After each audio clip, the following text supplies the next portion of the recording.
Good morning, Isaac. We're looking at Atonement, Lesson 12. Before we start, there's a verse in Psalm 19:14 that I always write in my book when I'm preparing messages or when I'm preparing lectures or anything. And it's my prayer regarding everything that I do for the Lord in this regard. And it says, "Let the words of my mouth and the meditation of my heart be acceptable in thy sight, O Lord, my strength and my Redeemer." And that's my prayer regarding everything that I do in regard to these lectures and all the messages that I put together and preach. We're going to talk about the fulfillment of atonement today, and we're going to talk about Christ, our veil. Now, let me just say something here, and that is that we need to exercise caution in our development of the doctrine, right? This is what I'm trying to explain. Of course, we don't want to miss anything, right? And so we look for everything that we should include in the doctrine, but we must be careful what we include. We just don't include everything willy-nilly. How do we know for sure when something is a part of the doctrine and particularly part of the fulfillment of the doctrine? How do we know for sure? Well, you would say this could be a difficult thing or it could be complicated, but it's not. It's simple, really. If we find something in the progression of the doctrine and it fits perfectly in the progression, and then we find it fits perfectly with the principle of the doctrine that we put in place in the first place, we would expect it to be included in the fulfillment of the doctrine. So, when we come to the New Testament, we look for it, right, to see if it is included, and we look for it, and if we find it in the New Testament, if we find that it's taken up, if it's clearly taken up and taught in the New Testament, and we see it specifically included in what Christ fulfills, we include it in the doctrine. So let's look at the veil and see if it really is a part of this doctrine of atonement and if it is fulfilled by Christ. We'll see if the New Testament does take it up, and if we can find it, we only include it in the doctrine if we can find it in the New Testament, and if we see it specifically included in what Christ fulfills. If it's not, we leave it out. It's not a part of the doctrine that we need to have. So the veil, it's first mentioned in Exodus 26:31, and we'll just read what it says about it. "And thou shalt make a veil." Now, first of all, veil, V-E-I-L, V-A-I-L, it's spoken of both ways in the Bible, in our King James Bible. And so you can spell it either way. I've never quite worked out why they spell it one way in certain places and another way in other places, but both are acceptable. Both have the same Greek and Hebrew background, the same number in the Strongs, and so I just include them both. "And thou shalt make a veil of blue and purple and scarlet and fine twined linen of cunning work, with cherubim shall it be made." You'll notice cherubim there, that is the plural. So there's going to be cherubims, what we would say, but cherubim is the plural, right? "Shall it be made. And thou shalt hang it upon 4 pillars of shittim wood overlaid with gold. Their hooks shall be of gold upon the 4 sockets of silver, and thou shalt hang up the veil under the taches, that thou mayest bring it thither within the veil. Bring in thither within the veil the ark of the testimony, and the veil shall divide unto you between the holy place and the most holy. And thou shalt put the mercy seat upon the ark of the testimony in the most holy place, and thou shalt set the table without the veil, and the candlestick over against the table on the side of the tabernacle towards the south, and thou shalt put the table on the north side. So, it literally means the sacred screen.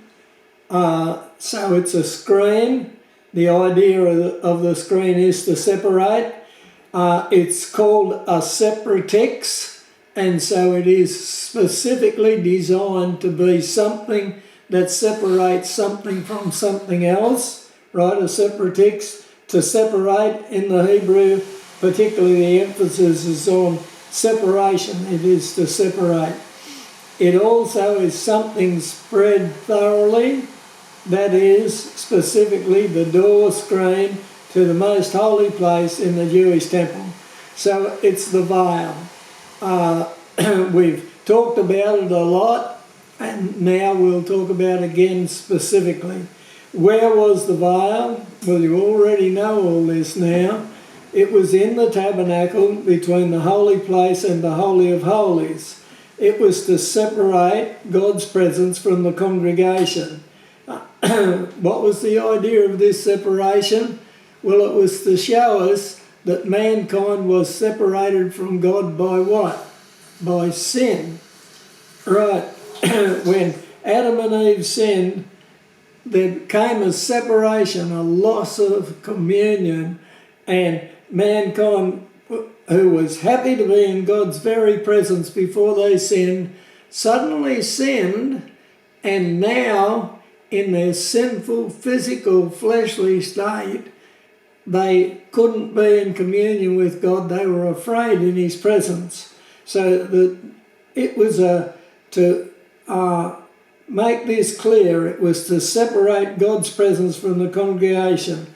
The priests went, by course, on a roster system into the holy place to burn incense on the altar of incense and to fill the lamps with oil and to renew the showbread, and this was done on a daily basis. But the high priest went through the veil once a year on the Day of Atonement, the 10th day of the 7th month. Just once a year he went through the veil. This was the only time that the people had access to God's very presence, and then only in a representative sense. The ordinary person didn't have the ability to go in through the veil and be in God's very presence in communion with God. It had been lost, right? The people afflicted their souls. Remember, we talked about this. One of the main things that they were to do on the Day of Atonement, the 10th day of the 7th month, was to afflict their souls. And those who didn't afflict their souls were to be cut off from the people. They were to be excommunicated. They were to be no longer a part of Israel, no longer part of the nation. Right? So the people afflicted their souls, and they came in fear and trembling, not knowing if they would be accepted. They longed to be restored to the state Adam was in. That was what they were looking for. That's what they were trying to get back to. Anaganeo, again Genesis, to be born again, to be able to be in that state that Adam was in, when in the Garden of Eden, God walked with them. Remember Genesis 3:8 tells us, and God walked with them in the garden, and they had no sin and no fear and no affliction. Now the veil separated them from God. And you say, well, the veil's a sad thing. Well, maybe, maybe not. This separation was necessary because of their sin. Even when the sin offering had been accepted by God at the hands of the high priest, the veil still remained because the atonement was not complete or sufficient to cover all sin for all mankind for all time, and they could not stand in God's presence and not be consumed. If they went in through the veil, then they took their sin with them and God would consume them. So they needed the veil because the veil protected them. It wasn't there to protect God or to hide God or anything like that. It was there to protect the people. so that God's wrath would not be poured out on them. They needed the veil because it actually gave them access to God. Up until they had the tabernacle, they didn't have direct access to God, but now they've got the tabernacle. It gives them access to God. And then they needed the veil because it showed them where to find God. They knew that they could go to the tabernacle and God's Shekinah glory was there, and so the veil separated them from God's actual Shekinah glory, but they knew it was there. It showed them where to find God, and so it gave them a position to be in to find God. Without the veil, they could not face God at all, so there could be no atonement. And so the veil was absolutely a necessity in this matter of at-one-ment, their sin being covered, their sin being blotted out, God being satisfied, reconciliation being available. The veil made it possible for sin to be dealt with, at least for a year. We know that it points ahead because it happened every year, right? So the veil made it possible for sin to be dealt with, for communion to be had with God, and for God's presence to dwell with his people. So the veil itself actually allowed a degree of restoration of what they had back with Adam and Eve. It was a step in that direction.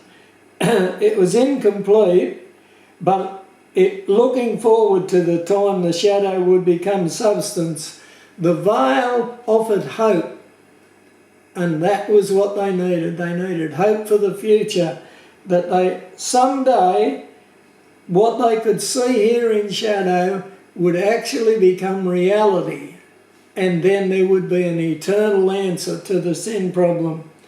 Now, what was the veil made of? Well, Exodus 26:31, we read about it. It was made of blue and purple and scarlet and fine twined linen of cunning work, with cherubim shall it be made. And then Exodus 36, 35 and 40, 36, we'll just have a look at that. Exodus 36, Exodus 36, 35. And he made a veil, this is when it was actually made, he made a veil of blue and purple and scarlet and fine twined linen, with cherubim made he it of cunning work. And he made thereunto 4 pillars of shittim wood, and overlaid them with gold. Their hooks were of gold, and he cast for them 4 sockets of silver. So,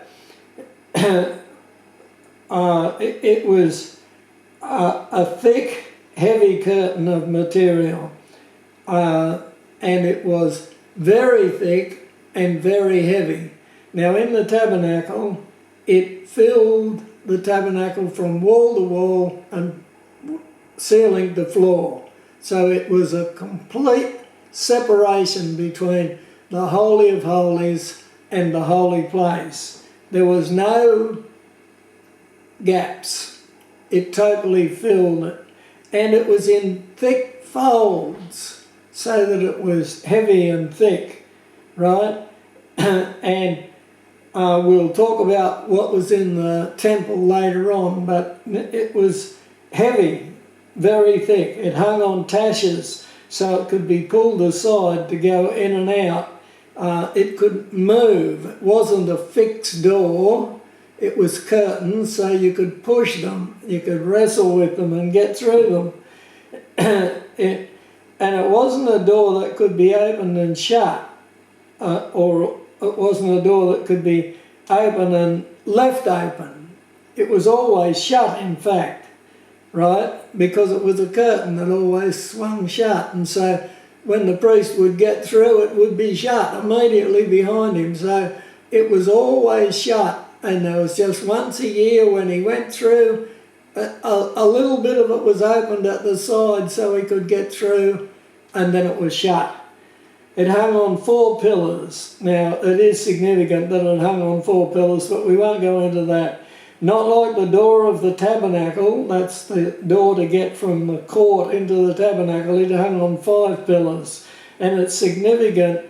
The number of pillars is significant, but we won't go into that at the moment. To enter into the Holy of Holies from the holy place was not easy. In fact, it was hard. It was very hard, particularly for the high priest. The veil had to be forced aside. Now, they've got this very heavy curtain, and the only place you can get in, you might be able to push it and crawl underneath it. That would be a bit difficult, wouldn't it? And so you would go to the left-hand side as you were facing it. You would go to the left side and you would push against it to try and get through the side of it to get in. The veil had to be forced aside. It was in thick, heavy folds that constantly tried to fall back into place. The high priest, now he's carrying the bowl of blood. He's got a censer of burning coals on his arm, swinging it. He's got to keep moving so the bells keep ringing on his cloak. And he's got his right hand is full of incense. And he comes to the veil and he wrestles with the veil and he forces his way through. It was never easy and it always involved a struggle. Now, he maybe after years of doing it would get better at it, but each time it was a difficult thing to do. The high priest persisted as he knew it was the only way for atonement to be made. But every time atonement was made, there was the wrestle with the veil. So the veil remained for hundreds of years, separating between God and his people. The veil, and it actually means separation, had been put in place by Adam's sin and imputed to all mankind through Adam. And we need to understand that even when the veil itself wasn't there, the separation always was, because that's what death is. When Adam and Eve sinned and they ate the fruit, what did God say? You shall surely die. And the minute they ate the fruit, they did die. Now, death is not annihilation. Death is separation. And because they sinned, they were separated from God. So, symbolically, that veil became a fact immediately that Adam sinned. Sin changed mankind from being in the spirit to being in the flesh. There became a separation between God and man. When Adam was created, he was perfectly right with God. His spirit and God's spirit were in perfect harmony. And then Adam sinned, and a thing came into place called the flesh. And we've lived with it ever since. And so Adam went from being in the spirit to being in the flesh. And when Adam did, all mankind did, and that includes us. And so the veil was in place even before the tabernacle was given by God. The veil was a tangible sign of the fleshly Adam and his offspring being separated from God by the flesh. And so that was the radical change that came about. As history went on, Solomon built the temple, and the ark and the furniture and stuff was transferred to the temple. The veil, of course, still separated God from his people. The high priest still had to make an atonement once a year, as he did in the tabernacle. The temple continued all the doctrines of the tabernacle and enlarged on them. But something else we need to understand was that when the temple was built, everything was much bigger, and the veil was much, much bigger and much, much heavier. In fact, it was absolutely huge. It was 30 foot high and 30 feet wide. I haven't really put that into metric, but it was huge, heavy curtain, that unbelievably big and thick and strong. And so that was in Solomon's temple. But everything that was in Solomon's temple was really based on the tabernacle, even though it was enlarged and made more complete. But then Solomon's temple was destroyed.